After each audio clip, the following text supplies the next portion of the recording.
కొన్ని ఆర్టికల్స్ చూసా. అన్న స్పీడ్ కనుక కాంట్రవర్సీ అని పేరు పెట్టారు. అన్నమలై కాంట్రవర్సీ లీడర్ కాదు, క్యాలిబర్ ఉన్న నాయకుడు అని సభాముగా మీకు చెప్తున్నాం.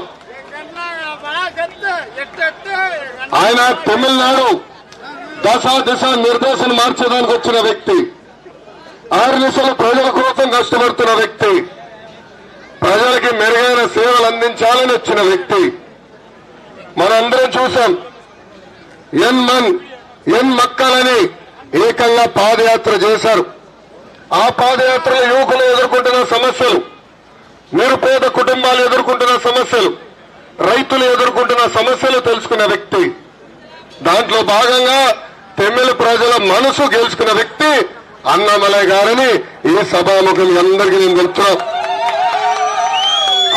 అన్నమలై గారు మార్పు కోసం పోరాడుతున్న వ్యక్తి. బీజేపీ కన్నా, నరేంద్ర మోడీ గారి కన్నా తమిళ ప్రజలంటే చాలా గౌరవం.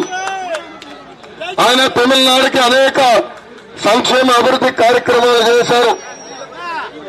మోడీ గారంటేనే ఒక సంక్షేమ అభివృద్ధి.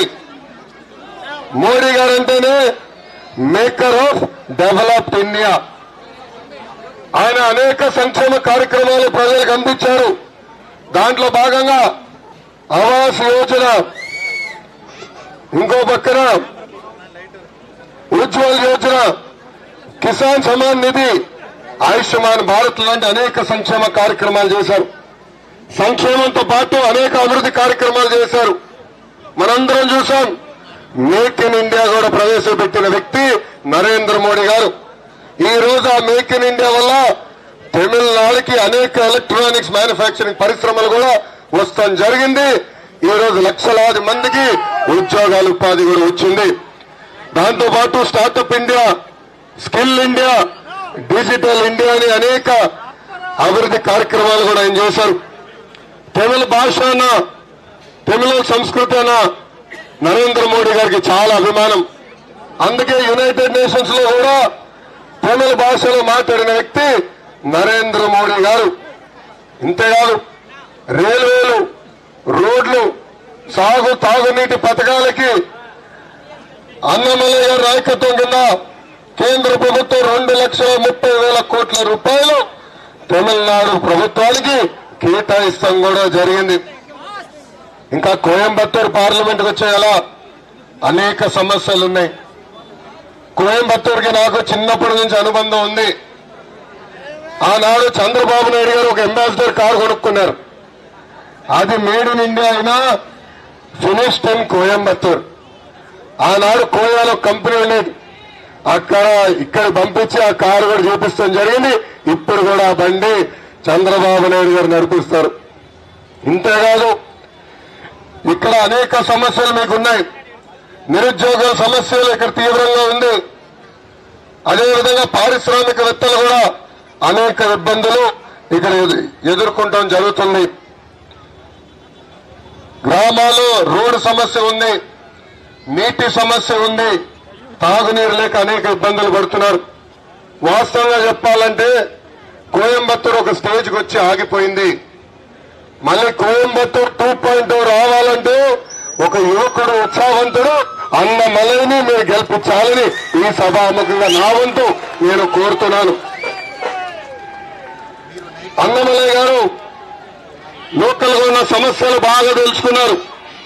ఇక్కడ ఫౌండరీ కానీ, పవర్ లూమ్ కానీ, హ్యాండ్లూమ్ కానీ, ఇతర ఆటో యాన్సిలరీ యూనిట్స్ ఉన్న సమస్యలు బాగా తెలుసుకున్నారు.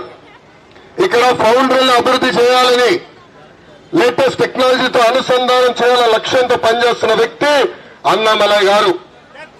ఇంకా అంతేకాదు, హ్యాండ్లూమ్స్ కి నాకు బాగా తెలుసు.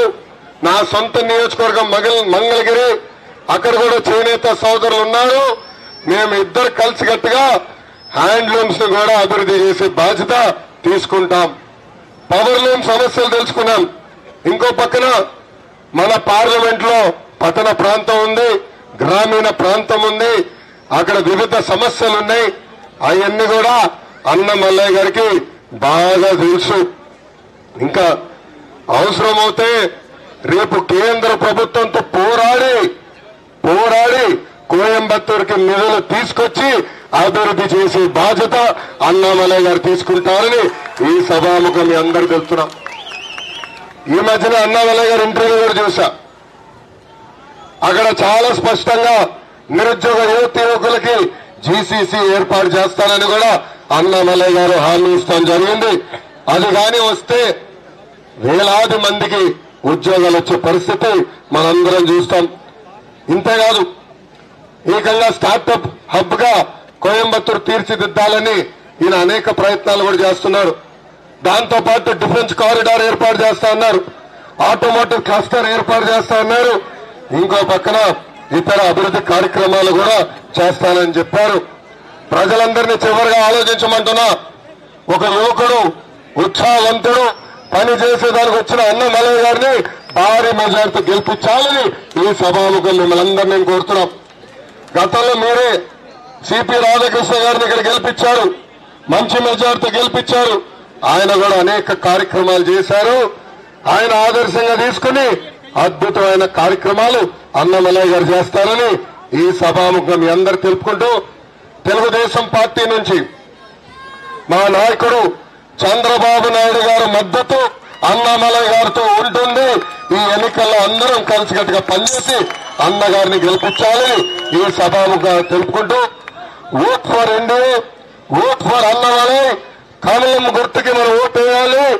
మళ్ళీ మన కోయంబత్తూరు పార్లమెంట్ ని అభివృద్ధి పదంలో పెట్టాలని ఈ సభాముఖంగా ప్రజలందరినీ కోరుకుంటూ, నా మిత్రుడు నా శ్రేయోభిలాషుడు అన్నామలై గారిని భారీ మెజార్టీ గెలిపించి పార్లమెంట్ కి పంపించాలని కోయంబత్తూరు ప్రజలందరినీ కోరుకుంటూ, నాకు అవకాశం ఇచ్చిన మీ అందరికీ పేరు పేరున నా హృదయపూర్వక ధన్యవాదాలు తెలుపుకుంటూ మీ అందరి దగ్గర నుంచి సెలవు తీసుకుంటున్నాను.